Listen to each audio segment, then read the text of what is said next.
기사와 신문을 보다 보면 속상한 내용들이 많이 등장을 합니다. 교회 위기론, 교회 존폐론, 교회 무용론. 교회가 더 이상 세상 가운데 어떤 일을 할 수 있겠냐.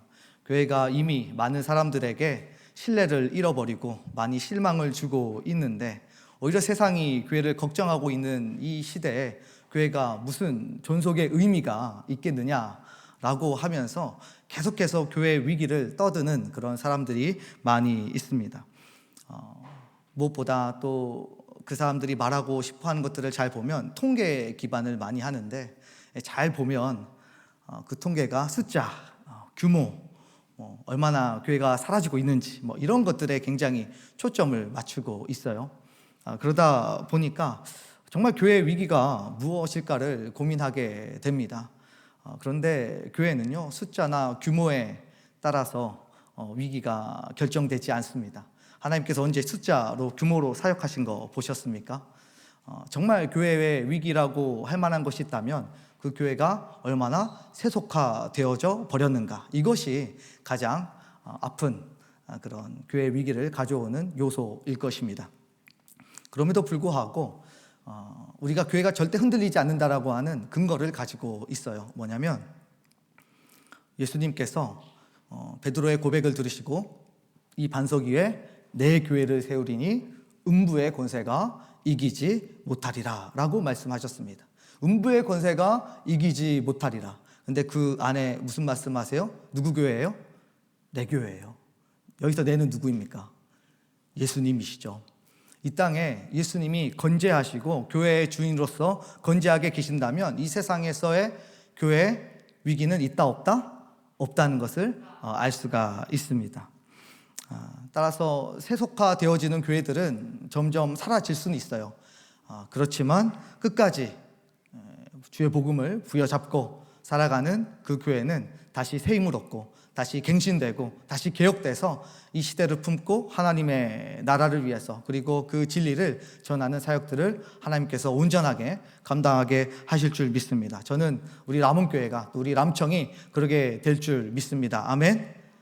우리 좌우로 인사하겠습니다. 당신 때문에 교회가 살 것입니다.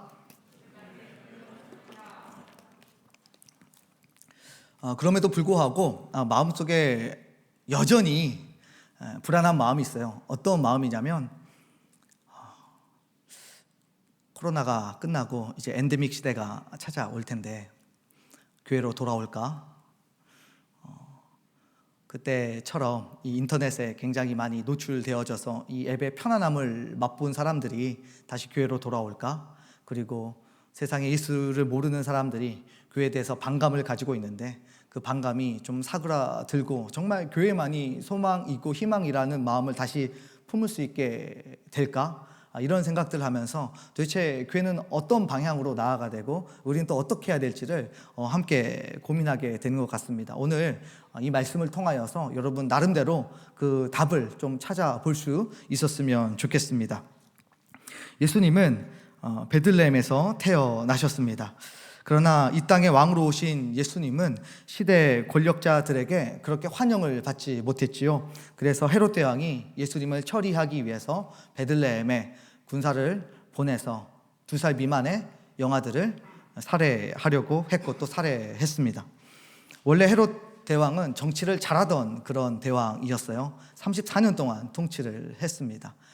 그런데 이제 시간이 가면 갈수록 그 권력의 맛을 알게 되고 그 자리를 유지하려고 하다 보니까 나중에는 그게 집착이 되고 정신병이 되어서 그 왕권을 찬탈하려고 했던 사람들을 모두 제거하게 되죠.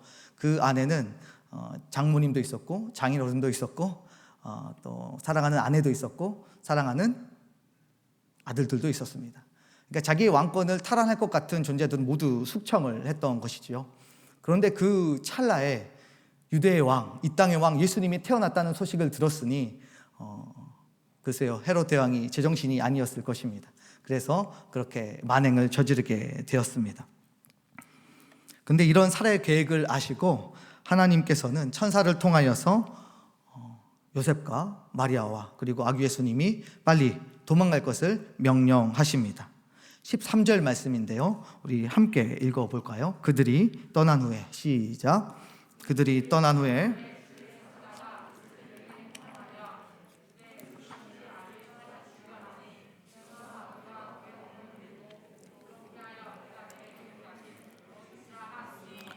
여러분 어디로 도망가라고 했습니까? 애굽으로 도망가라고 이야기를 하고 있습니다. 여러분 궁금한 사항이 여기서 생겨요.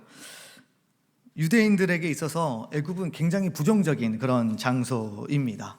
왜냐하면 이스라엘 백성들이 자꾸 애굽으로 도망을 가려고 했었고 그때마다 하나님은 강력하게 막아주셨습니다. 하나님이 애굽으로 가는 거 원래 싫어하세요. 그리고 이스라엘 백성들도 그 마음을 알기 때문에 이 애굽은 굉장히 부정적인 장소이지요. 에레미야 42장 17절 말씀 함께 읽어볼까요? 무릇 애굽으로 들어가서, 시작.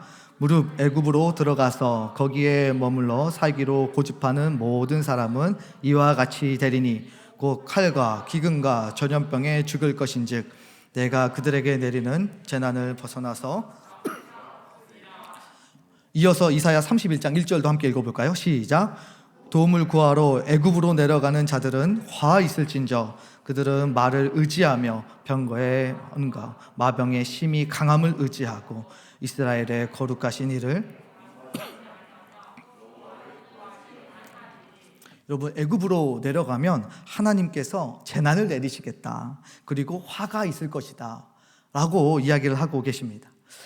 애굽으로 가는 자는 하나님을 의지하는 것이 아니고 신뢰하는 것도 아니고 앙모하는 것도 아니고 세상을 의지하고 기대하며 살아가는 정반대의 인생이기 때문에 하나님께서 싫어하고 계십니다. 그래서 우리가 성경에서 애굽이라는 단어가 나오면 이걸 영적으로 좀 해석을 할 수 있어야 되는데 세 가지 의미를 가져요. 첫 번째, 애굽은 세상을 의미하고 있습니다. 그래서 하나님 입장에서는 애굽으로 돌아가려고 하는 이스라엘 백성들을 자꾸 세상으로 돌아가는 것이라고 생각을 했어요. 그래도 눈에 보이는 가치, 또 눈에 흡족한 것들을 추구하며 살아가는 모든 그런 삶, 영적인 것과 전혀 동떨어진 그런 삶을 살아가는 그런 이스라엘 민족들을 너무나 가슴 아파하시고 그래서 항상 애굽으로 돌아가는 것을 막으셨습니다. 그리고 두 번째로는 이곳은 치욕의 땅입니다. 실패의 장소가 되죠. 왜냐하면 그곳에서 이스라엘 백성들이 노예 생활을 했었어요. 굴욕과 수치의 시간을 보냈습니다. 가장 가슴 아픈 일은 자신의 아들을 자기 손으로 죽여야만 하는 그 명령에 따를 수밖에 없었던 그 수치, 실패, 아픔이 그 자리에 있었습니다. 그리고 세 번째로는 우상의 나라였습니다. 여러분 잘 아는 것처럼 파라오 황제가 있었고 또 10가지 재앙들이 있었던 걸로 보아서 그것은 아주 하나님 이외에 다른 신들을 섬기는 제1계명을 어기며 살아갈 수 있는 아주 좋은 영토였다는 것을 우리가 알 수가 있습니다. 이 애굽이 주는 의미를 요셉과 마리아가 몰랐을까요? 충분히 알고 있었습니다. 그런데 주의 사자가 현몽해서 애굽으로 가라고 이야기를 하는 것입니다. 우리보다 애굽이 주는 부정적인 의미를 훨씬 더 체감하고 있을 그들에게 이 소식은 별로 유쾌한 소식은 아니었습니다. 그럼에도 불구하고 그들이 어떻게 행동하고 있는지 한번 보십시오. 14절 말씀입니다. 함께 읽겠습니다. 시작. 요셉이 일어나서 밤에 아기와 그의 어머니를 데리고 애굽으로 떠나가. 여러분, 주의 사자가 말할 때 그 말씀을 그대로 듣고 순종하고 있는 그들을 볼 수가 있습니다. 그들은 자신의 생각과 율법의 편견을 깨고 주의 사자가 말할 때 순종할 수 있었던 사람들이었습니다. 그 결과 어떤 결과가 벌어집니까? 하나님의 예언이 성취가 되는데요. 호세아서 11장 1절 말씀입니다. 함께 읽어보겠습니다. 이스라엘이, 시작. 이스라엘이 어렸을 때 내가 사랑하여 내 아들을 애굽에서 불러내었습니다. 아멘. 여러분, 내 아들 바로 예수 그리스도입니다. 하나님의 아들 예수님을 애굽에서 불러내었다라고 기록되어져 있지요. 그런데 만약 예수님이 애굽으로 내려가지 않았다면 이 말씀이 성취될 수 있었을까요? 예수님을 애굽에서 불러낼 수가 없는 것입니다. 예수님이 애굽으로 들어가시지 않았다면 그 안에 있는 이스라엘 백성들을 출애굽시킬 수가 없다라는 의미입니다. 그럼 애굽은 세상을 의미한다고 말씀을 드렸어요. 그러면 이스라엘은 영적인 이스라엘을 의미한다고 말씀을 드렸습니다. 이걸 한번 공식처럼 대입을 해보겠습니다. 그러면 이 세상에 예수님이 오셨던 이유는 그 안에 있는 우리를 구조하고 구출하고 그리고 내기 위해서 오셨다라고 우리는 해석할 수가 있습니다. 예수님이 이 낮은 이 세상 가운데 오신 것은 바로 하나님이 선택한 하나님의 백성들을 구원하기 위해서 오셨다는 것을 우리는 쉽게 이해할 수가 있습니다. 마태 기자는 예수님이 애굽으로 가는 이 그림을 통해서 구원하러 오신 이 땅의 메시아를 정확하게 드러내고 있는 것이죠. 이뿐만 아닙니다. 마태는 중첩해서 이 구원의 그림을 더 완성시켜 갑니다. 18절 말씀 함께 읽어볼까요? 라마에서 시작. 라마에서 슬퍼하여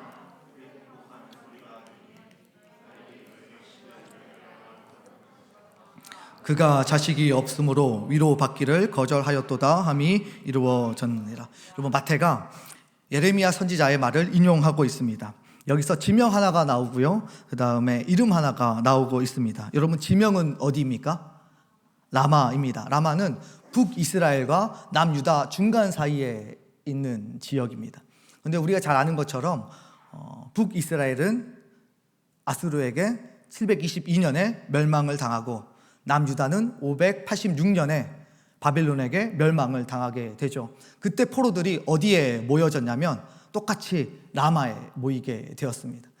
근데 성경을 보면 우리가 금방 알 수 있는데 그때 당시에 시체들이 널브러져 있고 거기서 피칠갑을 하고 있는 백성들의 모습을 보면서 에스겔 선지자는 이렇게도 이야기를 합니다. 피투성이라도 살아있으라, 피투성이라도 제발 살아있으라, 이렇게 이야기할 정도였습니다. 그러니까 그렇게 이제 끌려가는 노예로 살아가는, 그리고 그 비참함, 그 아픔을 고스란히 모아져 있는 곳 바로 라마인 것이지요. 그 이스라엘 백성들을 바라보면서 얼마나 큰 통곡이 있었는지 그 비참함은 이루 말할 수 없을 것입니다.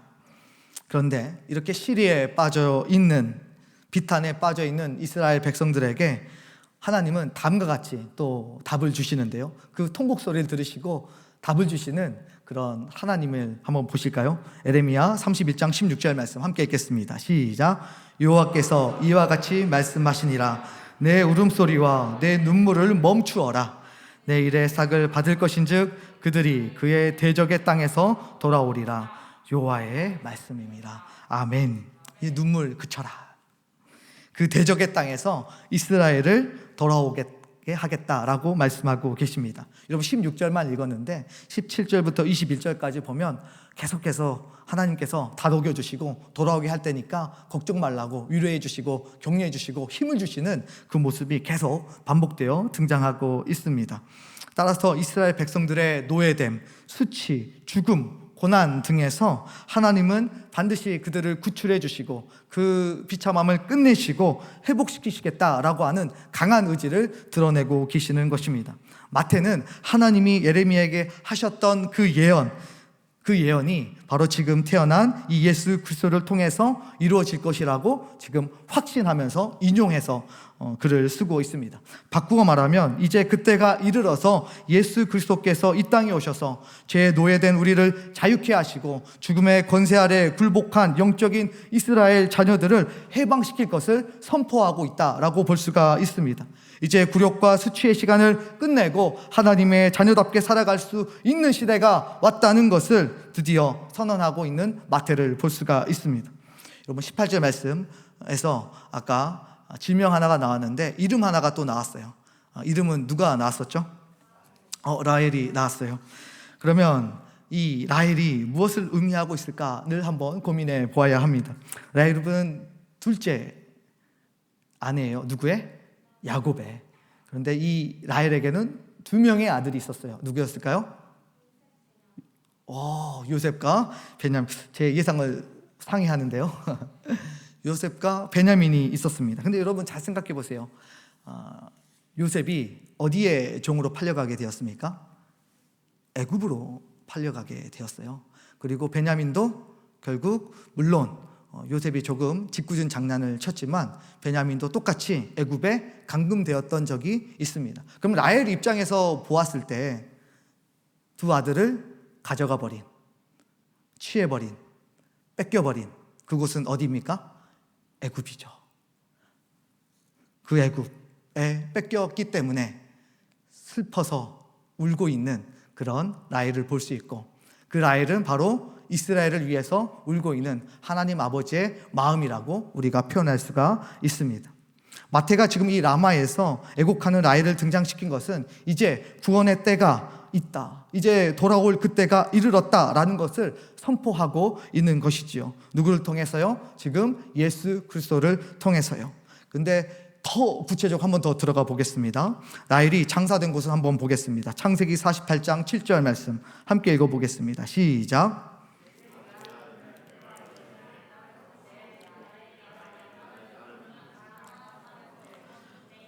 그곳은 에브라까지 길이 아직도 먼 곳이라 내가 거기서 그를 에브라 길에 장사하였느니라. 에브랏은 곧 베들레헴이라. 여러분, 라헬이 장사된 곳이 에브랏인데 그곳은 어디입니까? 지금의 베들레헴이에요. 근데 베들레헴에서 누가 태어나셨죠? 예수님께서 태어나셨습니다. 두 아들을 잃고 눈물 짓고 있는 그 여인이 죽은 그 장소, 울었던 그 장소, 아파하며 자기의 삶을 마감했던 그 장소, 그 묻혀있는 그 자리에서 이들을 구원할, 두 아들을 이끌어낼 누가 탄생하신 거예요? 예수님께서 그 자리에서 탄생하신 것입니다. 하나님께서 그 자리에 예수 그리스도를 보내주신 것입니다. 그렇다면 이제 조금씩 하나님이 하신 퍼즐들이 맞춰지지 않습니까? 하나님께서 이렇게 다 준비하신 의도가 무엇입니까? 예수 그리스도는 너희를 죄와 사망에서 구원할 메시아다, 구원자다. 너희들이 그토록 외쳤던, 너희들의 눈물을 멈추게 할, 너희들의 비통을 잠재울 그 메시아가 바로 예수 그리스도이다라는 것을 알려주고 있습니다. 사랑하는 남청 여러분, 예수 그리스도를 통해서만 하나님 품으로 돌아올 수 있습니다. 죄의 사슬을 끊어내고 죽음의 권세에서 놓여 자유와 해방을 만끽할 수 있습니다. 하나님은 바로 여러분들과 저를 구원하시기 위해서 창세전부터 이들을 다 준비하셨고 또 정확하게 실행해 오셨습니다. 이제 하나님 앞에 나와 참된 구원의 맛을 보면서 우리가 영생의 기쁨을 함께 누리며 살아갈 수 있기를 예수 그리스도의 이름으로 축원합니다. 제가 저번 주에 이제 그 새생명 작전 카드를 받아서 하나하나 넘겨가면서 기도를 하고, 하나님, 얼마나 축복된 사람들입니까? 이 이름이 적혀진 사람은 누군가 자기의 이름을 쓰고 하나님께로 돌아오기를 기도하고 예수 그리스도의 마음으로 품고 그렇게 작전 카드에 적힌 그 이름은 글쎄요, 얼마나 복인가, 이런 생각을 해보게 되었습니다. 그런 친구가 있다는 것, 가족이 있다는 것, 동지가 있다는 것, 누군가 자신의 구원을 위해서 이렇게 애태우며 살아가는 사람이 있다라고 하는 것, 우리도 누군가의 기도와 눈물의 결과라면 작전 카드가 쓰여진 이 영혼들도 여러분들을 통해서 하나님께서 예수 그리스도를 만나게 하시고 돌아오게 하시고 애굽에서 끌어내시는 그런 은혜가 있을 줄 믿습니다. 우리 좌우로 한번 인사하겠습니다. 예수님만이 구원이십니다. 예수님께서는 이렇게 애굽으로 내려가셨어요. 애굽으로 내려간 것은 하나님의 예언이 성취되는 것이고, 또한 베들레헴에서 탄생하신 것도 그 의미가 나름대로 있었습니다. 두 번째로 예수님께서 가신 곳은 나사렛입니다. 예수님께서는 아까 말씀드린 것처럼 베들레헴에서 태어나셨어요. 그런데 이제 다시 애굽에서 돌아와야 한다면 여러분 어디로 돌아가야겠습니까? 당연히 자신이 태어난 그곳 베들레헴으로 돌아가는 것이 맞지 않겠습니까? 그런데 고향 베들레헴으로 돌아가지 않고 예수님이 아주 뜬금없는 자리로 다시 나아가십니다. 23절 말씀인데요, 함께 읽겠습니다. 시작. 나사렛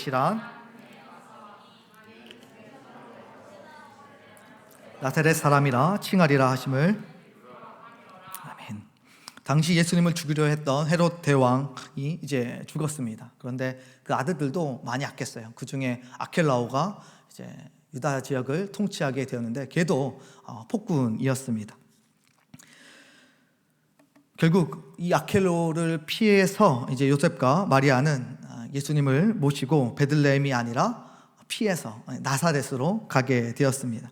근데 여기서도 하나님의 섭리가 있어요. 잘 읽어보면 선지자로 하신 말씀에 나사렛 사람이라 칭하리라 하심을 이루려 함이라 라고 말씀하고 있습니다. 예수님의 인생은 보세요, 어떻게 하든지 하나님의 예언이 성취되는 그런 궤적을 그리고 있습니다. 예수님이 움직이는 그런 동선들 자체가 하나님이 나타내시는 복음의 모습, 그림이라고 우리가 볼 수가 있습니다. 23절도 그냥 쓰여진 것이 아니라 인용해서 쓴 내용입니다. 아래 보면 각주가 기록되어져 있어요. 기억이라고 써져 있는데 그 기억 이사야 몇 장 몇 절입니까? 11장 1절, 성경 보면 나와 있어요. 11장 1절 말씀 함께 읽어보겠습니다. 시작. 이새의 줄기에서 한 싹이 나며 그 뿌리에서 한 가지가 나서 결실할 것이요. 여러분, 각주를 우리가 달게 되면 근거를 명확하게 기록을 하고, 그 명확하게 기록되어진 것은 당연히 지금 자기의 논리에 부합하는 것을 사용을 해야 합니다. 아무런 의미가 없는 것을 사용한다면 각주로서 의미를 상실하게 되겠지요. 그런데 오늘 잘 보면 이사야 11장 1절 말씀에 나사렛이라고 하는 단어가 나오고 있습니까? 나사렛은 단어가 나오지를 않아요. 근데 안타깝게도 구약 성경 어디에서도 나사렛을 볼 수가 없습니다.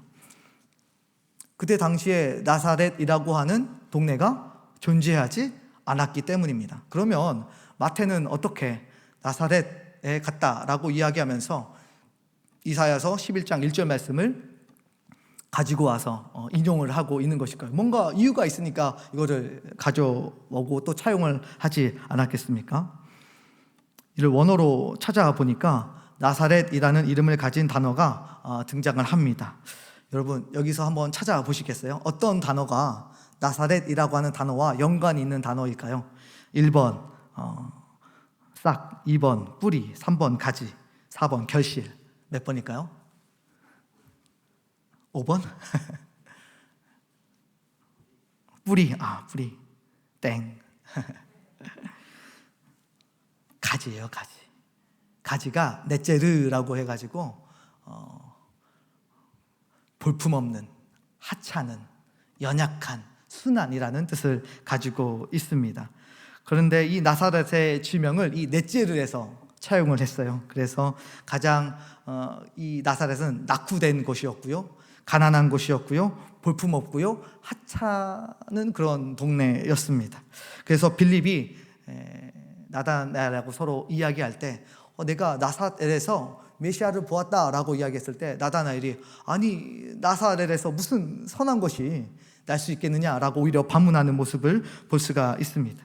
그런데 예수님이 이 넷제르의 의미를 성취하는 어디서 살아가시고 또 성장하셨습니까? 나사렛에서 성장을 하셨습니다. 이것은 무엇을 의미할까요? 마태는 다윗이 이새의 한 줄기, 또 하찮은 혈통에서 태어났지만 위대한 왕이 된 것처럼 예수님도 나사렛에서 성장하시겠지만 결국 위대한 왕으로 오셨고 또 위대한 왕이 될 것임을 확실하게 연결짓고 있다라고 볼 수가 있습니다. 그렇다면 마태는 굉장히 괘씸한 거 아닙니까? 어떻게 존귀하신 예수님 이름 앞에 수식어를 나사렛이라고 불렀던 것일까요? 하찮은 예수, 볼품없는 예수, 보잘것없는 메시아. 우리 예수님은 이 세상을 창조하신 창조주 하나님이십니다. 이 세상을 섭리하시는 역사의 주관자가 되십니다. 지금도 이 세상을 통치하시는 통치주이십니다. 마지막 때에 다시 오실 심판주이십니다. 그 어떤 피조물도 예수님의 성함을 함부로 부르러서는 안 되는 매우 귀중하고 존귀한 거룩한 그런 이름이십니다. 그런데 그 앞에 어떻게 말도 안 되는 연약한, 하찮은, 볼품없는 이라는 수식어를 예수님 앞에 나사렛이라고 붙일 수가 있습니까? 여러분, 이것을 우리는 뭐라고 부르냐면 언어의 성육신이다 라고 부릅니다.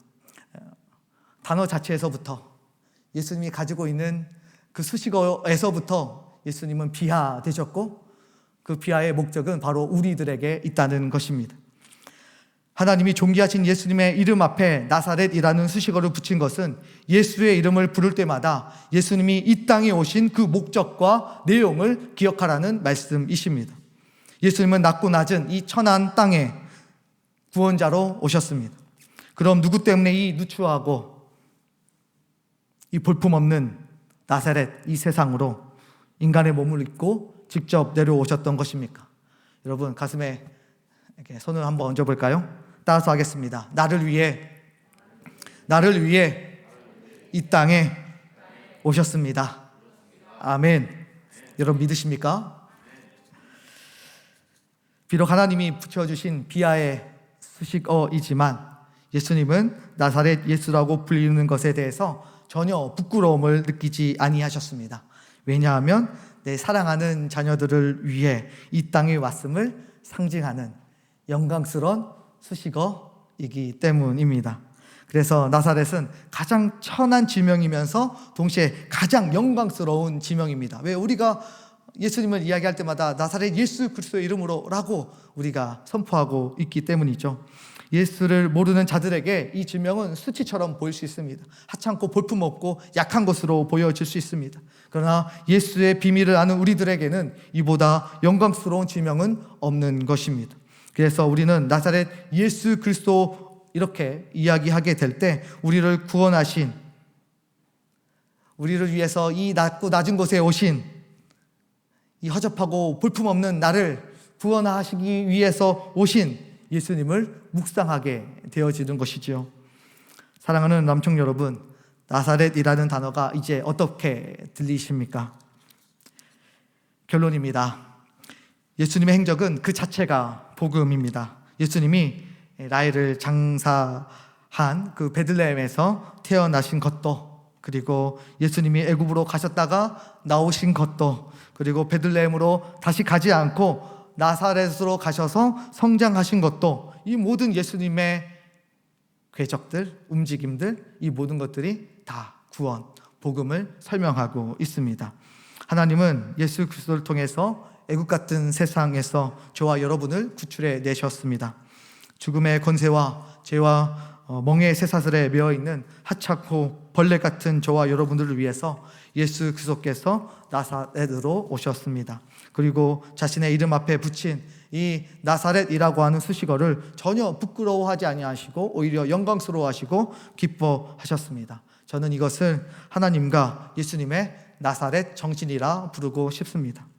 서론에서 말씀드린 것처럼 이제 교회가 어떻게 해야 잃어버린 그 믿음을 다시 되찾을 수 있을까? 그 영혼들 다시 돌려낼 수 있을까 고민하게 되죠. 우리가 어떻게 대처해야 하겠습니까? 저는 하나님과 예수님께서 품으셨던 이 나사렛의 정신을 회복하는 것이야말로 한국교회가 나아가야 될 방향성이라고 믿습니다. 이제 우리는 팬데믹이 아닌 엔데믹 시대에 접어들고 있습니다. 잃어버린 한 영혼을 향한 나사렛 정신으로 다시 한번 우리가 무장하게 되어질 때 교회만이 이 시대의 유일한 소망이라고 확신하면서 마음의 문을 활짝 열고 주님 앞에 돌아오는 영혼들이 많아지게 될 줄 믿습니다. 예수님처럼 우리가 먼저 애굽으로 나사렛으로 찾아가는, 그래서 그 영혼들을 구출해내는, 그들에게 예수의 피 묻은 복음을 전해내는, 우리의 삶으로 전해내고 우리의 입술로 전해내고 우리의 모든 마음으로 전해낼 수 있는, 우리의 기도로 전해낼 수 있는 그런 우리 모든 남청 식구들 다 될 수 있기를 예수 그리스도의 이름으로 간절히 축원합니다. 아멘.